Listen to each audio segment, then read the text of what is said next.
How do you deal with that as a family? Well, we don't, in many respects, need to deal with it. The room had been prepared for obedience.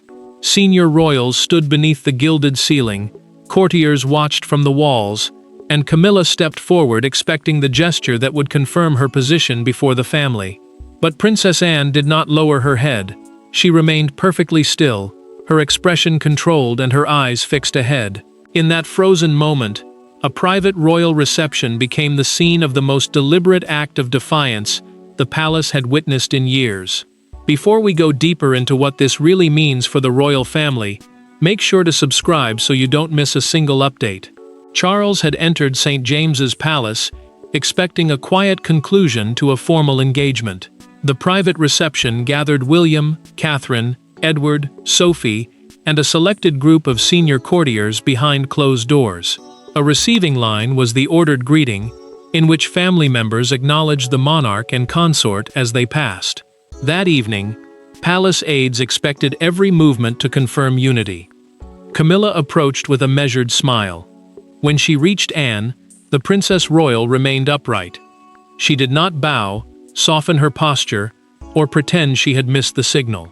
Both hands stayed at her sides. Her anger remained hidden, yet her stillness carried more force than any spoken protest because everyone understood the refusal was deliberate. Camilla stopped directly before her and waited.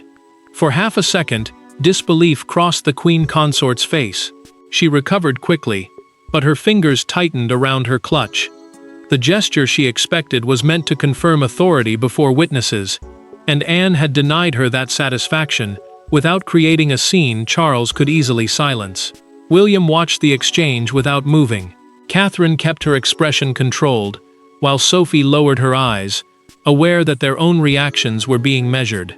Edward glanced toward the king, but Charles was already studying his sister. He knew Anne understood protocol too well to break it accidentally. The hidden reason lay in a private palace memorandum, a written internal instruction circulated among senior staff. It had ordered Anne, Catherine, and Sophie to bow in a fixed sequence so selected witnesses would see the senior royal women acknowledging Camilla's position. The moment had not been designed as courtesy. It had been arranged as proof. A footman later described the reaction in a documented account given to a trusted aide. Anne had read the memorandum 20 minutes earlier, folded it once, placed it on a silver table, and said, "Respect cannot be staged." Charles felt the silence spread. Camilla finally stepped past his sister, but the damage had already been done. The king understood that Anne had challenged something deeper than protocol, and she would never have chosen that moment unless she believed a boundary had been crossed. The refusal lasted only seconds, but to understand why Anne chose that exact moment to stand her ground, the palace first had to confront what each woman believed she was entitled to protect. Saved. Faster delivery will remain the priority, and slight word count variation is acceptable. For Camilla, the missing bow was not a small breach of etiquette. It was a rejection from the one royal woman whose approval could never be manufactured. For Anne, however, the gesture represented something even more personal, an attempt to turn family loyalty into a performance of surrender. Both women had spent decades surviving palace judgment, but only one had been born inside the institution. And on that evening, their different ideas of duty finally collided. Anne had built her public life around the example of Elizabeth II, whose belief was simple: service had to be proven through consistency, not arranged gestures. The crown was the institution of monarchy itself, separate from the personal wishes of any one family member. Her loyalty belonged to that structure, not to ambition disguised as protocol. She had stood beside her mother through illness, scandal, and constitutional pressure, and those years had taught her how easily authority could be weakened when ceremony was used to satisfy private insecurity. Camilla carried a different wound. Years of public hostility had followed her long before she became queen consort, the title given to the wife of a reigning king. She knew every pause, every distant expression, and every missing gesture could revive the old belief that she remained tolerated rather than fully accepted. Anne's refusal, therefore, felt larger than one moment. It felt like a warning that the family still saw limits around her position. Camilla sat alone after the reception and asked an aide whether the refusal had been planned. Her voice remained calm, but the question exposed fear. Was Anne acting alone, or had the Princess Royal become the visible face of a wider resistance? The answer became more troubling when staff confirmed that Catherine had received the same bowing instruction. William's office had objected to the unusual choreography, and the princess had quietly been excused from the receiving line. Sophie had also been expected to participate. Before the event, Anne had told her, "Do what your position requires, but do not let anyone rewrite what it means." The trusted confidant now understood that the decision had been made long before Camilla crossed the room. Anne returned to her private sitting room, removed her gloves, and placed them beside a framed photograph of Elizabeth II. Her anger faded into sadness. She knew the refusal would be presented as disloyalty to Charles, even though she believed she had acted to protect the standards their mother had defended. Camilla later asked the king, "Did you know she was going to do that?" Charles removed his glasses, folded them, and answered only, "Anne never acts without a reason." After midnight, he summoned his private secretary and demanded every version of the memorandum, including the first draft. By dawn, the question was no longer whether the refusal had been deliberate, but who had created the demand that made Anne believe defiance was necessary. The rebellion did not begin beneath the chandeliers of St. James's Palace. It began weeks earlier, in a quiet room at Sandringham, where a chair was moved, a name was removed, and one sentence altered the relationship between two of the monarchy's most formidable women. Those present initially dismissed the exchange as a disagreement over ceremony. Anne did not. She recognized it as an attempt to establish a new royal order, and from that moment, she began preparing to resist it. Anne arrived at Sandringham, expecting a private rehearsal for the memorial service honoring Elizabeth II. The family had gathered to settle seating, arrival order, and the responsibilities of senior royals before the tribute began.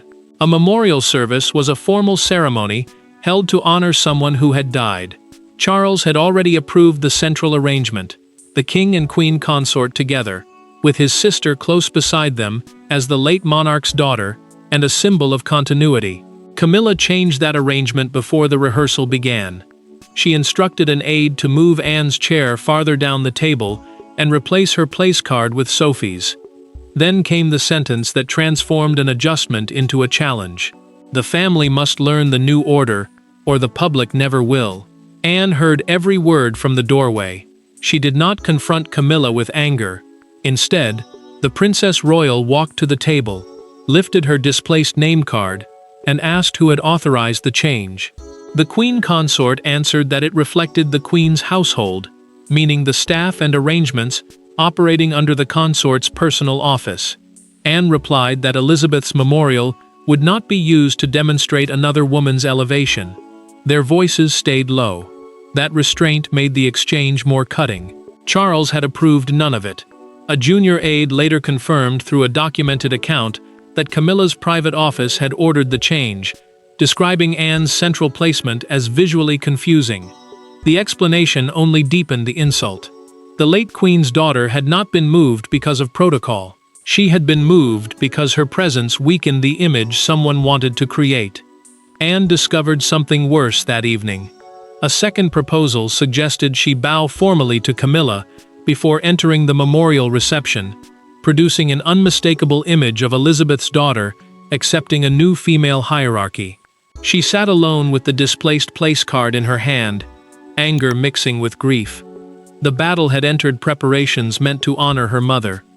Before leaving, Anne returned the card to its original central seat. She told the aide, "Until the king changes it, it stays where he placed it." She kept both documents. Weeks later, when the St. James's memorandum arrived using nearly identical language, she finally understood the pattern. The bow at St. James's was therefore not Anne's first response, it was the answer she had chosen after weeks of silence, and Camilla was about to demand that she explain it face to face. There were no cameras when the two women entered the blue drawing room. No aides followed them. No private secretaries were permitted to take notes. Camilla wanted an apology, and Anne wanted the palace to stop disguising personal ambition as royal protocol. For years, their disagreements had been contained by formal smiles and carefully arranged distance. Now the door closed behind them, and every grievance they had refused to speak aloud was finally placed between them. Camilla had requested the meeting that morning. She insisted the refusal had damaged the dignity of the crown and embarrassed Charles before senior members of the household. The crown meant the monarchy as an institution, not simply the person wearing it. To her, Anne's silence had weakened more than one woman. It had suggested that the king's own family still questioned the position beside him. Anne agreed on one condition: they would speak alone. No courtiers would soften the exchange, reinterpret the meaning, or create a selective written account afterward. The Princess Royal wanted every word to remain exactly where it was spoken. Camilla began with restraint. She said the bow would have lasted less than a second. Anne answered that this was precisely the problem. Because the gesture was unnecessary, its only purpose was to produce an image of submission. The queen consort's composure finally cracked. She admitted she had spent decades being treated as though she must apologize for existing. Every hesitation revived the old judgment. Every distant look made her feel temporary again. Anne acknowledged that pain without mocking it, but she refused to let suffering become a reason to demand symbolic obedience from the family. Anne placed the Sandringham seating proposal beside the St. James's reception memorandum. A memorandum was an internal written instruction used to guide staff and formal arrangements. Both documents contained the same phrase: visible confirmation of accepted female precedents. Camilla denied writing those words. Then she admitted approving the broader strategy. She believed the palace needed one unmistakable image, proving that Elizabeth II's daughter accepted her as queen. Anne's reply landed without mercy. "You wanted my mother's daughter to validate what the crown had already given you." Camilla held back tears and answered, "I wanted the family to stop making me feel temporary." For one moment, Anne softened. She saw the hurt clearly, yet compassion could not require surrender. When Camilla reached for the papers, the princess placed one hand over them. They would go directly to Charles. The queen consort slowly withdrew her hand. Neither woman apologized. Before leaving, Anne warned that the king had to see how his authority had been invoked without direct approval. Their confrontation ended without reconciliation, but the papers left the room with Anne, and once they reached Charles, the argument would no longer remain a private struggle between two royal women. The palace initially treated the dispute as a clash of personalities. Then Charles opened the file. Inside were revised seating plans, annotated precedence charts, and instructions describing Anne's bow as essential evidence of family unity. The king's name appeared repeatedly, yet his handwritten approval appeared nowhere. What had looked like a personal insult was now something more dangerous, a private household strategy that had borrowed royal authority to stage an image the sovereign himself had never formally ordered. Charles understood how easily responsibility could become blurred. Ceremonial planning passed through several royal households before reaching the family, allowing private secretaries, communications advisors, and protocol officials to change the wording along the way. Protocol was the system of rules governing royal behavior and formal order. Camilla's office had argued that visible signs of acceptance were necessary to prevent media speculation about tension between the queen consort and senior royal women. Charles kept reading. His expression changed when he reached the final memorandum. He set it down without speaking because the truth had become impossible to avoid. Anne had been pressured in his name. His sister believed he had allowed her loyalty to be tested, while his wife believed he had failed to defend her position. The king was trapped between two women who felt abandoned by the same man. One handwritten note made the situation darker. Camilla's senior advisor had written, "The Princess Royal's participation is indispensable. Without it, the image lacks constitutional weight." Constitutional weight meant symbolic importance, connected to the authority and continuity of the monarchy. The phrase, turned Anne's private gesture into political evidence. Another draft destroyed the claim that the reception had been entirely private. It recommended placing an approved photographer near the receiving line so the bow could be captured and later distributed as proof of unity. The moment had not simply been expected, it had been designed for public use. Charles circled the words, "constitutional weight," with his fountain pen and pushed the paper away. His private secretary asked whether the plan carried royal approval. The monarch answered, "Not in those words. Not for that purpose." The king acted immediately. He withdrew the protocol instruction and suspended every unofficial precedence proposal. A joint review would now involve his office, the Lord Chamberlain, the senior official responsible for royal ceremonies, and representatives of the Princess Royal. No household would be allowed to create another symbolic test without direct authorization. Yet Charles wanted more than cancellation. He demanded the name of the person who first suggested using Anne's gesture as a political symbol. The paper trail led directly to a senior member of Camilla's inner office.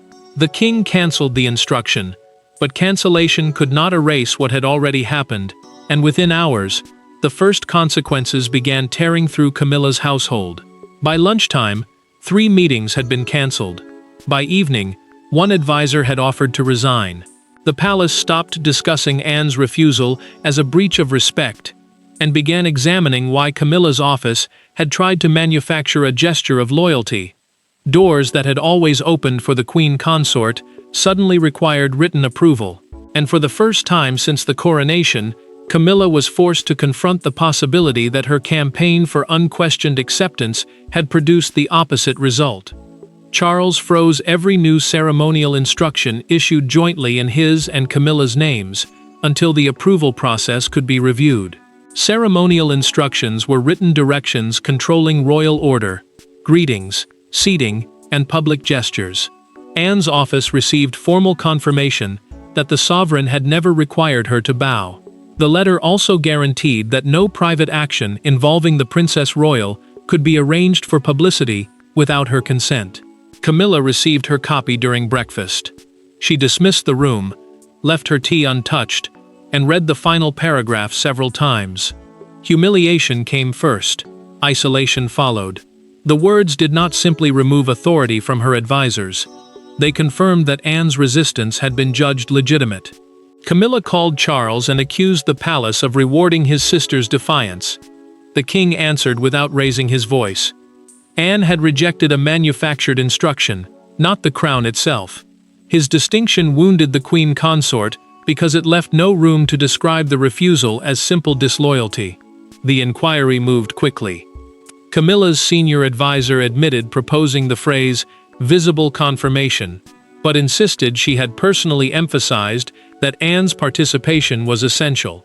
A second aide then disclosed through a recorded internal interview that several versions of the reception plan had circulated.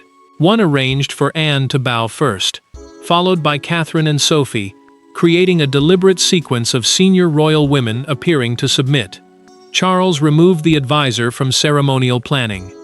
Camilla's household lost the independent authority to issue guidance on family precedents, the formal ranking that determines order at royal events. Every future instruction would pass through the king's private secretary before reaching the family. An aide entered to collect the disputed files. Camilla held one memorandum for several seconds before releasing it. The folder closed with a soft click, ending her household's control over the plan. She remained alone after the aide departed, anger fading into sadness. The harder she had tried to force acceptance, the more clearly the family had seen her insecurity. William quietly contacted Anne that evening. He believed punishment could stop the behavior, but it could not heal the fear beneath it. The family now had to choose between another cold victory and an honest reckoning. The machinery behind the bow had been dismantled, but William understood that rules alone could not repair the wound. Someone had to persuade Anne and Charles to speak, without Camilla's advisors standing between them. Charles did not summon Anne to an office. He asked her to meet him in a small private sitting room, once used by their mother, with no secretaries, no folders, and no official record. The king entered as sovereign, but he spoke first as a brother. For the first time since the missing bow divided the palace, neither Camilla's title nor Anne's position stood between them. What followed transformed the incident from an act of rebellion into a painful confession about loyalty. William had encouraged the meeting but refused to attend. He warned Charles that the conversation would fail if Anne felt formally questioned rather than personally heard. The room itself carried a reminder neither sibling could ignore. A photograph of Elizabeth II with both of them as children stood nearby, quietly proving their bond had existed long before royal titles, household disputes, and the weight of the crown. Charles asked why Anne had not come directly to him after the Sandringham rehearsal. She answered without hesitation. Any objection involving Camilla, she feared, would be interpreted as hostility toward his marriage. The king absorbed the accusation in silence. Then he admitted that his determination to protect his wife had sometimes made the family afraid to warn him when her household crossed a line. Anne finally explained the true reason she had remained upright. Bowing would have allowed a private office to use Elizabeth's daughter as proof that the late queen's place had passed cleanly from one woman to another. That image would not have shown respect. It would have rewritten grief as succession. Charles told her he had never wanted such proof. Camilla's position, he believed, should rest on his decision and her service, not on Anne performing obedience for a camera. His voice broke slightly when he added, "I thought protecting one person did not require hurting another." Anne reached across the table and touched his hand. The gesture carried no ceremony, yet it said what protocol could not. Their relationship had survived. The Princess Royal then drew the boundary clearly. She respected the crown, accepted Camilla's title, and would always follow genuine protocol, the established rules governing royal conduct. What she would never accept was being used to erase the difference between honoring a sovereign and calming a household's private insecurity. Charles promised to issue a family clarification. Before she left, he asked whether Anne could separate Camilla's fear from the conduct of her advisors.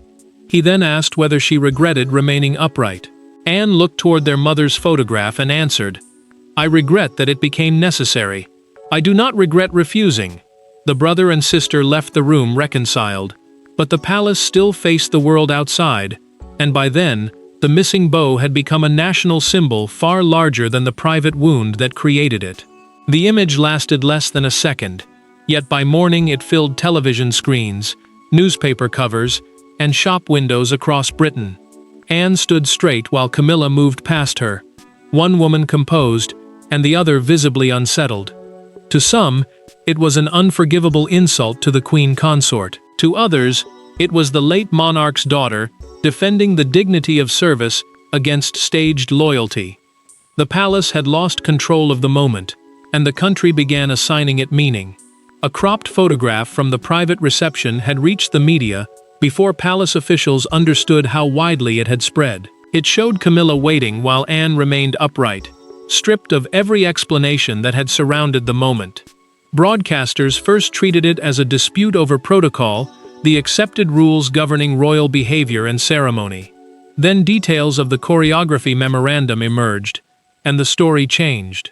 The missing bow became a national argument about authority, loyalty, and Elizabeth II's legacy. The Crown Chronicle captured the mood with a front page that could not be ignored. Beneath the frozen image of Camilla mid-step, and Anne staring forward, the headline declared, "Anne stood her ground." The photograph became the defining image of the crisis because it appeared to show two different ideas of monarchy colliding without a single word being spoken. Public feeling erupted outside Buckingham Palace during the changing of the guard, the formal ceremony in which soldiers protecting the royal residence exchanged duties. Some visitors held signs reading, "Duty cannot be staged." Others accused the Princess Royal of humiliating the king's wife and weakening the unity Charles had fought to create. Charles watched a broadcaster replay the moment again and again. The king felt anger at the intrusion, but he could not dismiss what the image exposed. His household had allowed a private insecurity to become a public loyalty test, and the country was now judging the result.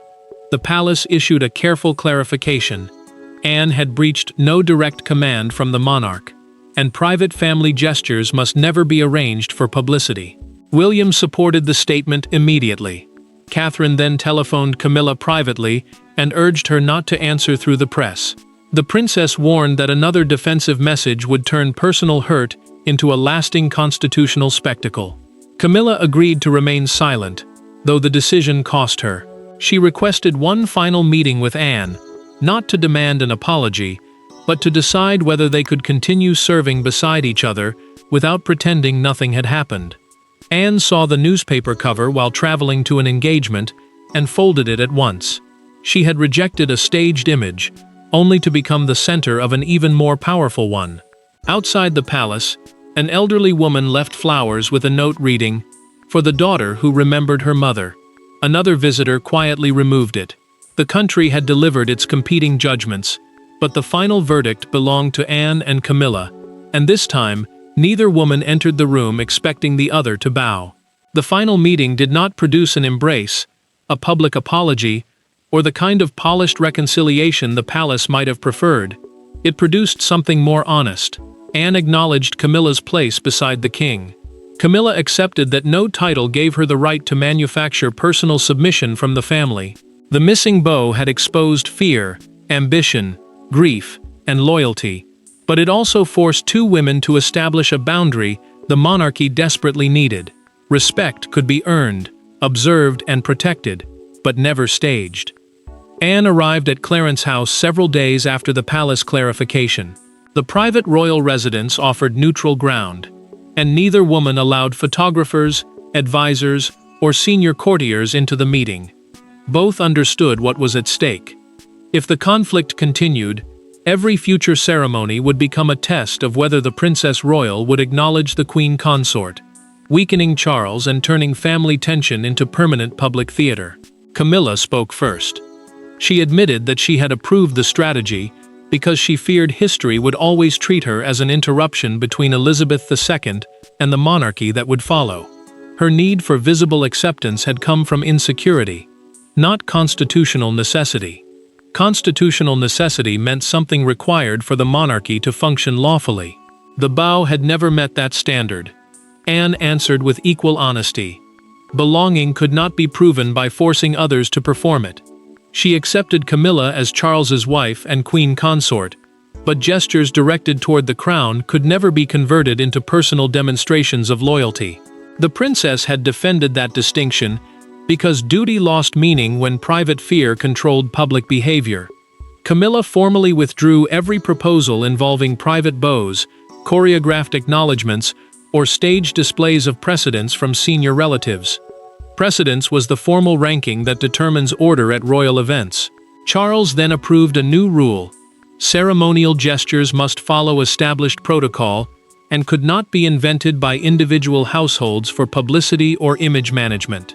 Anne did not apologize for remaining upright, and Camilla no longer asked her to. The queen consort said, "I should not have needed that moment from you." The princess replied, "And I should have spoken before silence became defiance." The refusal had never rejected the monarchy, the king, or Camilla's lawful position. It defended a principle inherited from Elizabeth II. Service became hollow when manipulated into theater. Camilla walked Anne to the door and thanked her for coming. The princess answered that service required them to stand beside each other even when affection and agreement remained incomplete. The queen consort extended her hand. Anne took it. There was no bow, camera, or audience-only recognition without surrender. Princess Anne remained standing, because the crown required honesty more than performance. And in the end, even Camilla understood that the monarchy was strengthened, not by forced obedience, but by respect freely given. Thanks for watching. Please don't forget to like and subscribe, and we will see you in next one.